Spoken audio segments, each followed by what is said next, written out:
Okay, well, I couldn't have wished for a better presentation, in actual fact, to tee up what we're now going to talk about here, which is the final presentation of the day, which I will moderate as lightly as I can, because I'm very lucky to have two great presenters, and we're on page 36, 37, and 38 of the programme. This is a panel on communication and education for peace, and it's part of a series of panels that we're doing internationally throughout the course of the year. And we thought that for this conference, it would be good to look at the terms of security and insecurity. And one of the interesting things when you work across the disciplines is you'll find words that essentially mean one thing in one discipline and something very different in another discipline, or that are thought to mean one thing and to be understood and to have a literature around them, and then you'll find them in a different discipline being used in a different way. But if we take the concept of security and insecurity, we obviously are over in the realm of psychology, but we're also in the realm of international relations and international politics. And so we're very lucky to have a couple of experts who are going to go into each other's areas and have a bit of an intellectual dance around this. So we've set this up in a way where I'm going to ask the two panelists here to deliver a short sort of 5-10 minutes on this concept, and that's psychology and human insecurity. And this is by Brendan Howe, who's Dean of and Professor in the Graduate School of International Studies at Ewha Women's University in South Korea. And he's an internationally recognized scholar in human security, and is also notably the president of the Asian Political and International Studies Association, which is a partner of IAFOR. I'm also joined by Professor Dexter de Silva here, who you saw introducing our previous speaker, Professor Takahashi. And Professor de Silva is a professor emeritus at Keisen University in Japan, and he is a psychologist, an educational psychologist, and has a background in clinical psychology as well. In keeping with this dual nationality thing of not really belonging anywhere, Professor Howe is from the UK, a fellow person from the UK who spent much of his career in Korea. There you go. And Professor de Silva is originally from Trinidad and Tobago, was educated in Australia, and has spent a large part of his time in Japan. So we're going to, first of all, go to the intervention of Professor Howe, psychology and human insecurity. Thank you very much, Joe, and it's a great honor to be here. I did have a full presentation prepared for this, but instead, in keeping with the one, time constraints, and two, instructions that I received to interact with some of the other issues that have been raised today and yesterday, I thought I'd first of all go over a few of the concepts that have been introduced by other speakers.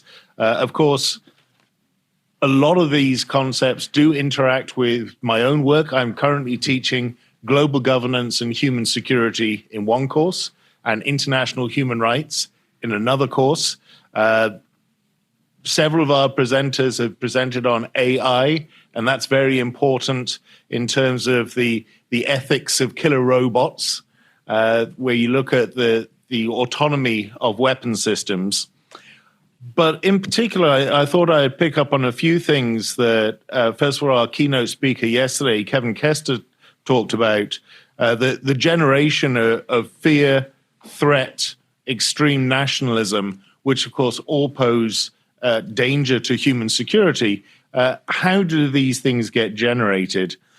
Also, Joe mentioned yesterday the importance of meeting and interacting with the other because then it becomes very difficult to demonize the other. So we're starting to get a bit of an understanding why these things emerge and why there's this relationship between some of these psychological concepts and the physical threat tradition in international relations. Dr. Takahashi, of course, has talked about ODA and response and the ideas related to saving strangers or helping others that are inherent in human security and human insecurity.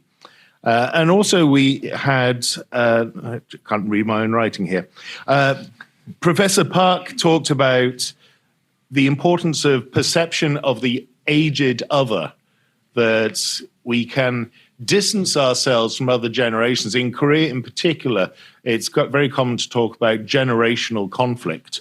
So all of these things, I think, boil down to issues surrounding perceptions, identity construction, and expectancy.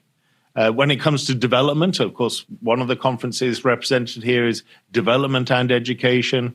It's the notion of the distribution of the good, but also the distribution of the bad. What are we entitled to?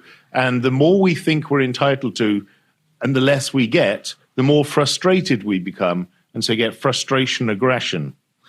So the different perception filters through which actors view the world, how we look at the world, how we interact with the world, have considerable bearing not only on how we assume we reach rational decisions, especially as social scientists, but even upon the processing of information upon which we'll construct our preference hierarchies. At the societal level, perceptions are based on shared experiences and images, received wisdom, national historical projects, etc. And this means that community itself can be supportive of human security or can undermine human security. Because perception affects decision-making through self-imaging, how we view ourselves, but also what's become known as perception of the other. People tend to adopt the first image of the other that seem to fit their actions. And we're very reluctant to change this perception of the other. We assume that if we're wrong, well, we can change our minds later. But it's actually very hard to alter your first impression of the other. And this is due to the fact that you'll ignore information that does not fit, twist it so it confirms, or at least does not contradict your beliefs, or you'll deny the validity of contradicting information. Confirming evidence, by contrast, is rapidly assimilated. So linked to this is the fact we tend to have a more benign view of ourselves and our actions and our in-group, the actions of our in-group, those who we share an identity with, whether it be national identity, ethnic identity, linguistic identity, or even age identity, age group. Whereas out-groups, those who are not part of our in-group, our reference group, are perceived negatively. This is exacerbated by the conscious and unconscious processes of what's become known as othering. Duties towards those who fall outside the parameters of our in-group are considered to be less than those duties we owe to those that fall within our in-group. This is particularly the case when the others are considered alien or even antagonistic to our community, our socially constructed body politic. So how we treat those who we perceive to share a common identity often differs wildly from barbarians or unbelievers, or in the worst cases, Untermenschen. So the conditions and quality of otherness is the state of being different from and alien to a particular social identity of a person or a group. So the condition of otherness relates to a person or group's perceived or actual non-conformity with the social norms of the dominant society. So from this point of view, identities are always social. and socially constructed. Identities are always situated within specific social contexts and conditioned by them. What matters is whether the identity is constructed by us, referencing us, or if we are constructing the identity of the other and in some way forcing it on them. This process of othering involves the disenfranchisement, the denial, the political exclusion of the other. Once socially constructed as the other, marginalized, excluded, and disenfranchised, it's always easier to view these outgroups as not being entitled to the same rights, or maybe not entitled to any rights. We owe no duties to them.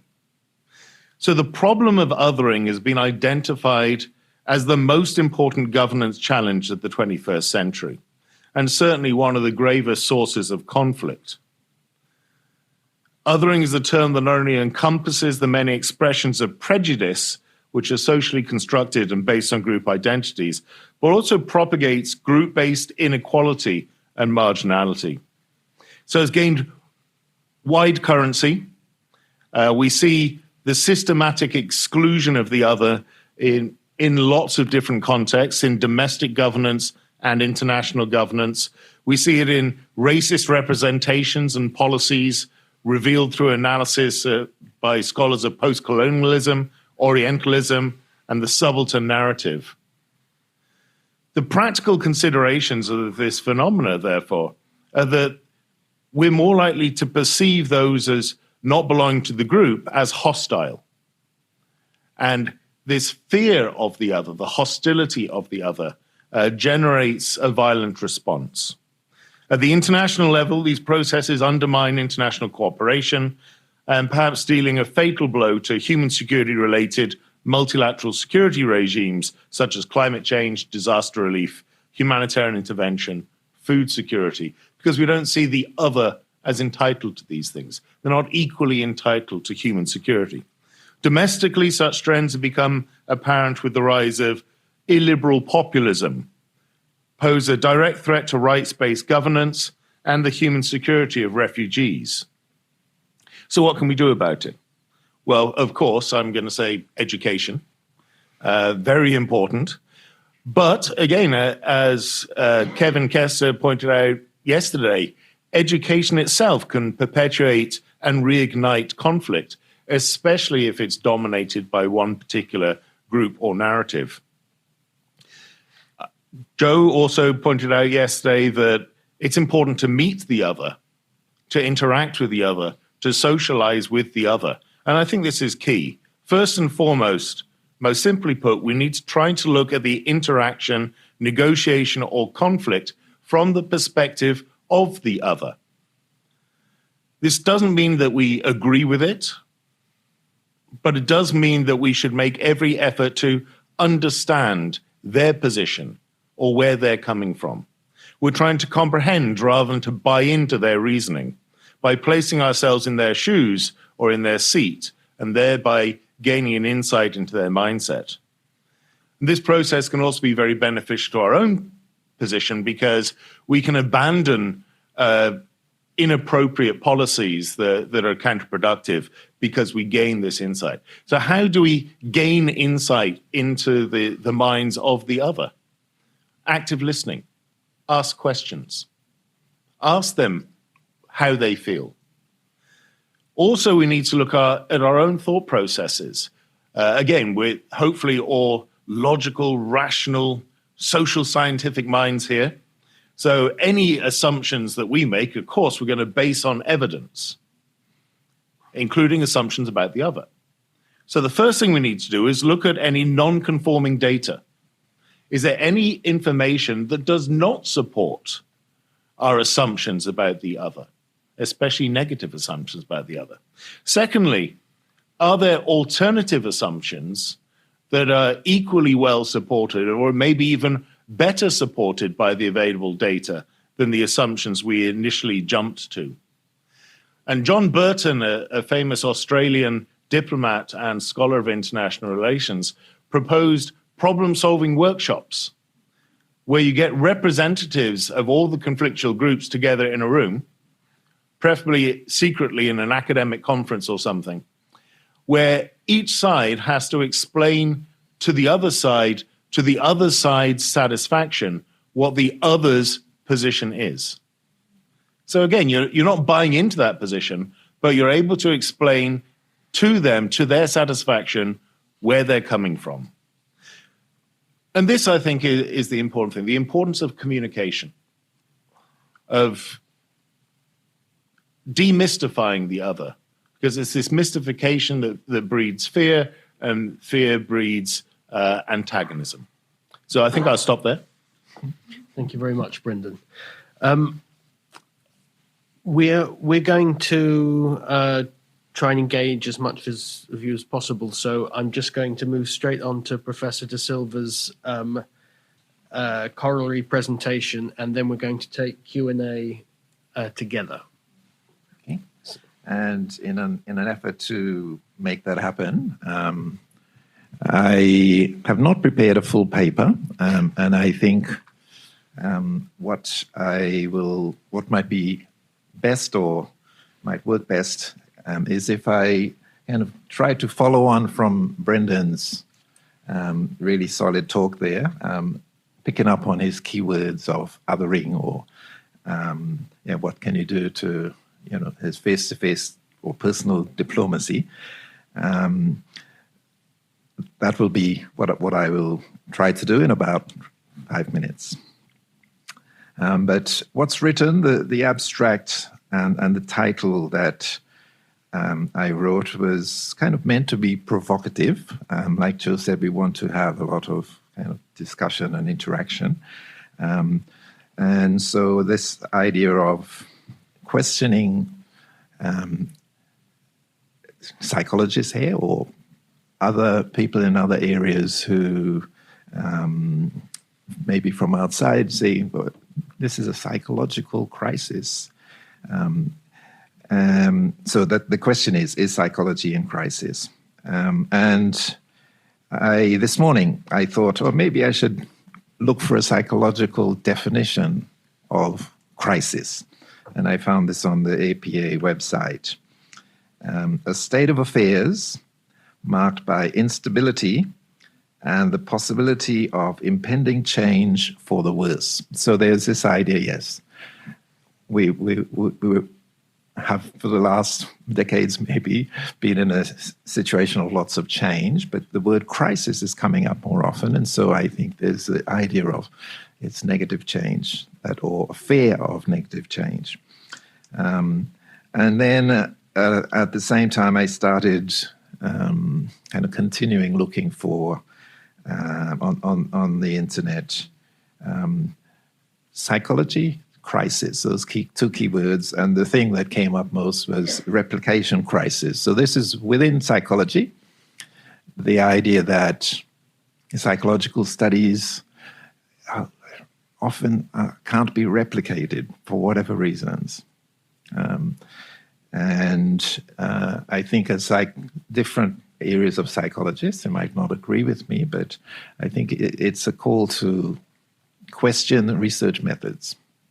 But of course, we all use different kind of research methods, quantitative, qualitative, and I can't remember who it was, but somebody talked about deep interviews, and I really like that idea of really connecting with people, the whole person. I would also say my experience as educational psychologist and teaching other introduction to psychology courses or social psychology courses that perhaps psychology has an identity crisis. Many people don't see educational psychology as real psychology or non-experimental research as not real research in psychology.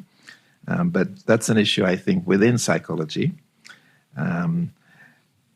The main kind of worry, I think, a concern, and I think maybe many people feel this in areas outside of psychology, is what I wrote in the abstract about this sort of human behavioral crisis. And the idea that a lot of the environmental problems, a lot of the current social and political problems in the world have maybe come about by manipulation, social manipulation. Different industries or different areas using their knowledge or understanding of how people think, so cognition, social cognition, how people behave, and try to manipulate behavior.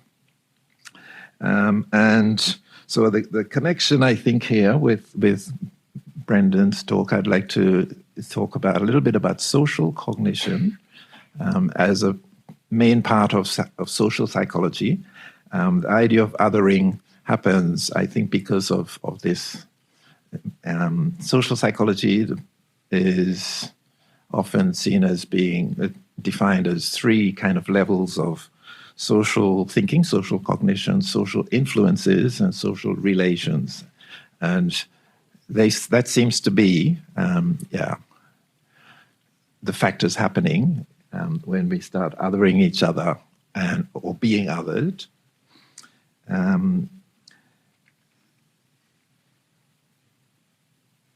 I wanted to add trying to bring education into the issue, the idea of psychological literacy, which I think should be the goal of all teaching of psychology, for students to be able to use what you learn in psychology, to use it in your personal and social and community life in a positive way. And there are often different factors, 9 factors that are considered to be part of psychological literacy. One of them is ethical behavior. And I think this sort of human behavioral crisis is happening because of unethical behavior. The using of psychological knowledge for not positive behavior or positive results. But for me, that's a critical point. That's psychology in crisis. Okay, thank you very much, Dexter. For me, heading a platform, heading a small international organization, one of the things that we're constantly trying to do is provide what we consider to be a good nurturing space for the sort of discussions that you need to have if you're going to be trying to engage in some of the world's most difficult questions. And once you create a space, of course, you're going to have a lot of very contentious questions that are going to come about, but as to who you should allow to speak within that space. And what's interesting is we have a number of different conflicts in the world, and a recurring correspondence is along the lines of, how can you let someone from country X speak? Or what is your view, or what is the International Academic Forum's view on a given topic? And of course, IAFOR doesn't have a given point of view on a given topic. But how do you stand for something when that means, or rather, how do you stand for something and not stand for nothing? And what I mean in that particular strange sounding sentence is that we are trying to stand for a place of what we consider to be an important space for critical engagement and critical conviviality, or rather convivial criticality, but a space where we can actually engage and talk about things, but without immediately politicizing them. Understanding, of course, that they are inherently political. So Professor Takahashi brought up 2 of the conflicts which are, if you like, most in the news. And of course, what's most in the news is largely what mainly Western newspapers decide is going to be in the news. So usually when you look at the foreign pages of newspapers, foreign pages of the main organs, you will see certain countries coming up time and time again. You will know more about, for example, the Oscars than you are going to know about, for example, war in a given country in Africa. And you are going to know a lot more about the war in a certain, or military operation in a certain part of Eastern Europe than you are about many other things going on. So we will often have people saying, or putting us under pressure to deplatform people from certain countries, whereas we believe it to be very important to provide a space for people for those countries, because usually things are slightly more complicated than they might be presented. So often educating for peace can feel like one country is talking down to another, or instructing another, or moralizing in a self-righteous way. But in terms of being an international organization, how do you stand for something without standing for nothing? And I think that's a very, very difficult balance. And I think it's a difficult balance within this institution, but it's a very difficult balance also within classrooms. And one of the presenters was, one of the questions yesterday referenced that, in terms of how do you conduct peace education when you might want to discuss certain subjects that you cannot. So that's something that I just wanted to throw out there. Okay, in the remaining 25, 30 minutes, I want to throw it out to you. And please, questions or comments that you, or to begin with questions, please, for the panelists. Any questions? We have one there.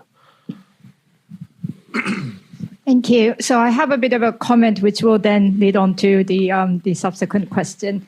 So in thinking about this really important topic, my opinion is that it's really important to educate people to have the kind of global citizenship, so that rather than holding on to a very strong national or cultural identity that's very just exclusive of the others, that we think of ourselves as global citizens, and thus not excluding anyone in looking at the kind of crisis that's ongoing, to think that this applies to us rather than just to them, and so we can ignore them. And alongside that, applying the kind of social psychological perspectives, the kind of multiple identities or flexible identities, that's once again not very exclusive. So I think that's sort of the way to go, that would be a really good kind of place to start in educating for peace. But then the question is, and this is something that I ask myself all the time as a lecturer as well, in kind of preparing the next generation, how do we train that? Like, how do we educate people? Like, how do we do that global citizenship education so that people can be more inclusive? So that's the how-to. Yeah. So how do we capacity build, if you like? Exactly. Yeah. So how do we do that? Okay. Brendan, do you want to take that? Sure. Do you want to gather others, or shall I'll just address that one? Okay. Well, thank you very much, Dr. Park. Certainly, I agree wholeheartedly in the importance of global citizenship education. How we do it is very difficult, because if we take the idea of a universal approach, then universal in many quarters can be seen as, in fact, just Western domination or Northern domination, or the dominant culture domination. So I think this is very problematic. Even if we all agree that there are universal human rights, and we agree on the list of the universal human rights and the Universal Declaration of Human Rights, the fact is that culturally, historically, our understandings of these rights have diverged. And so instead, what I try to do in my research and in my teaching is look at if we can construct an overlapping consensus on universal human wrongs. Are there things that we can agree on, no matter what our background, that are just unacceptable, that they are practices that shock the conscience of humankind? And I think in the responsibility to protect doctrine, which is an item of global citizenship education, if you like, but it's particularly targeted at governments, you have 4 universally recognized crimes: war crimes, genocide, ethnic cleansing, crimes against humanity. Crimes against humanity not really well defined, but it's a good starting point. We could probably add slavery to that, cannibalism. I don't know what else, but from that starting point, by being inclusive and saying, let's see if we can generate an overlapping consensus by consulting with as many different epistemological traditions as possible, that forms a stronger basis for global citizenship education than simply imposing a set of standards from above. Okay. Dexter, do you have any response to that? I think I'll respond by referring again to the idea of psychological literacy. I'm not too sure of what global citizenship means or how the best way of teaching that, but I'm pretty sure some of these factors in the idea of psychological literacy are connected. I mentioned about ethical behavior, but some of the other ones that I think are connected here is scientific thinking. So thinking like a scientist, so being logical and trying to distinguish fact from opinion, from propaganda. Critical thinking, effective communication, and perhaps also respect for diversity. So these are part of the factors that this idea of psychological literacy is in all the different areas of psychology that and psychology as a science. So this is these are things that students should learn through the learning of or the study of psychology. Some factors, and they overlap with other areas, but that's my answer to that. Okay. Any other questions? There's one, yes, hand raised over there.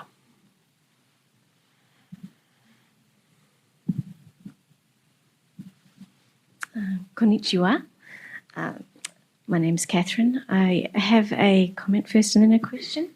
And I'd like to acknowledge all of the diverse range of experience and knowledge in the room as well as in the panel. Something like TikTok, if 1 billion people watch the same dance and learn the same dance as young people, that's a sense of connection and togetherness. But on the other hand, we've got algorithms increasingly choosing what content we observe.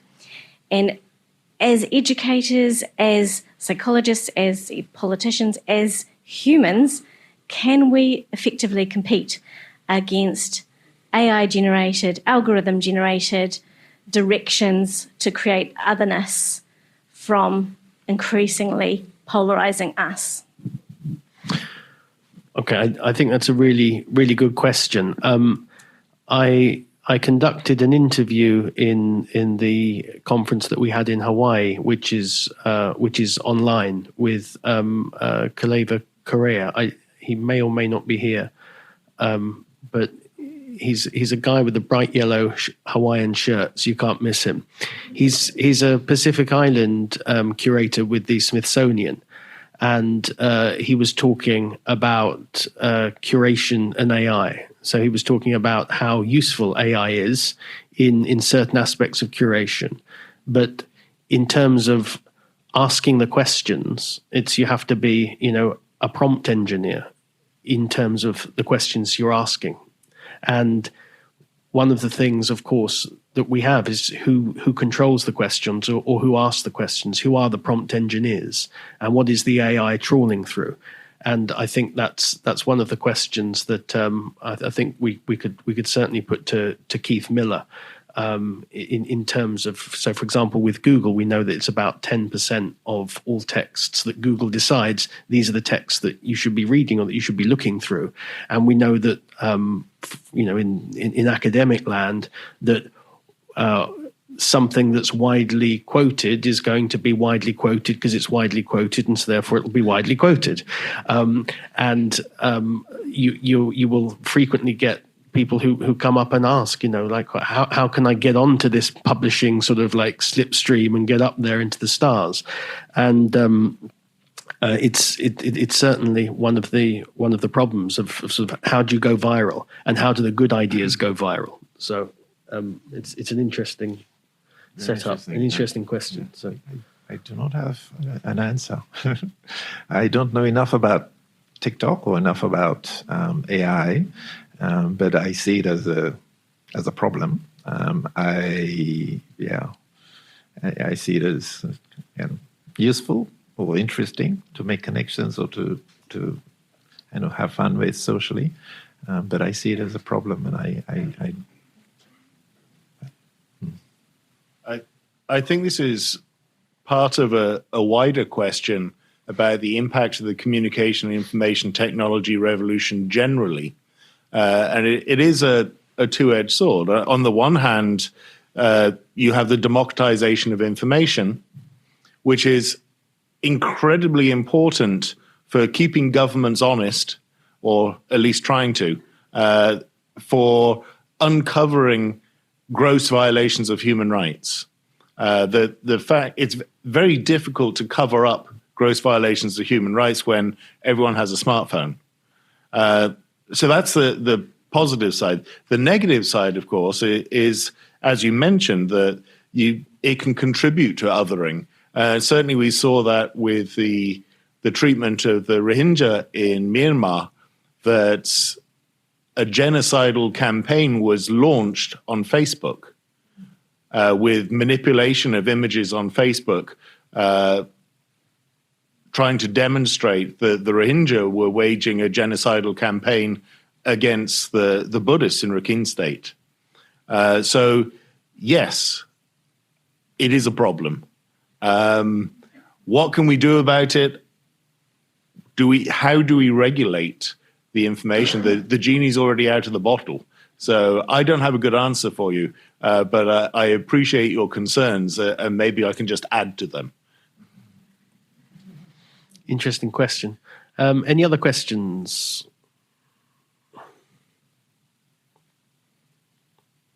Any other questions? Any more for any more? No? Okay, I'd like to pick up more on that, on the social media aspect, though, because one thing that we've seen is things going viral. Now, how they go viral, or how something gets picked up or not, is an interesting question, because there's certainly a proliferation of what become stories that start on social media or start on TikTok, and it becomes more difficult for traditional sort of press organs to control narratives in particular ways. So I think one of the things that you'll see, obviously you will see such things as dances and things that will be picked up and a lot of fun, but you'll also see people in the best spirit of citizen journalists sort of putting things up, holding to account, and being able to also provide different multiple different points of views on the same story that in effect can be triangulated for accuracy and can help sort of push agendas in the right way. I want to link that back to at the moment there's been a lot of focus on the United Nations and the Security Council. That's the sort of biggest supranational sort of setup we have, and it's obviously come under a lot of criticism recently. Do you have anything to say in terms of what it is and how it's responding to the crises that are going on at the moment? Sure. Well, the UN Security Council is the definitive source of law and resolutions on international security issues. So it's supposed to focus on state-centric security issues, conflict between states, and Article 2, Paragraph 4 of the UN Charter says that all states have to refrain from not only the use of force, but the threat of the use of force. And it's up to the Security Council to determine if there's a threat to international peace and security. The General Assembly, however, is made up of all of the member states. And so therefore, even though it's not considered as legally binding a voice on security issues, it's much more legitimate in terms of global representation. We've had great trouble getting the Security Council to act on anything because of ideological divides within the Security Council. First of all, during the Cold War, then we had a brief lull when the Security Council was able to act, and we had discussions of humanitarian intervention in the 1990s, and also the R2P doctrine comes out in the noughties. But now, of course, the Security Council is horribly divided again. So that's why it has not been an effective tool of global governance. That being said, for the first time, the United States did not veto a Security Council resolution on Israel yesterday, I think. So maybe things are changing. You have to ask yourself, why is it that the United States has moved its position? It's not that the United States has become any weaker and so has to concede. I think it's because there's a growing global normative campaign to hold not only Israel and Hamas accountable, but also their supporters accountable for the gross violation of human rights. So maybe we have some hope for the future.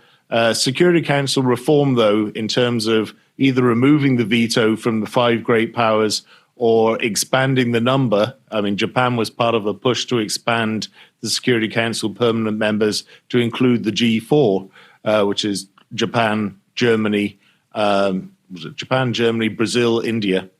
I don't think that's going to happen because you'd have to have the great powers be like turkeys voting for Christmas, that they'd have to vote to give up their veto. That's not going to happen.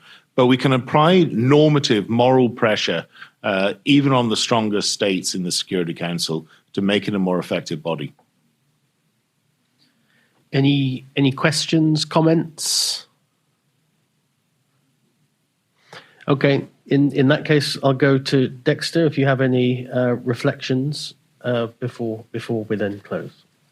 I guess, one of the things that I always struggle with is, I see education as not the cure, but one of the best things we can do.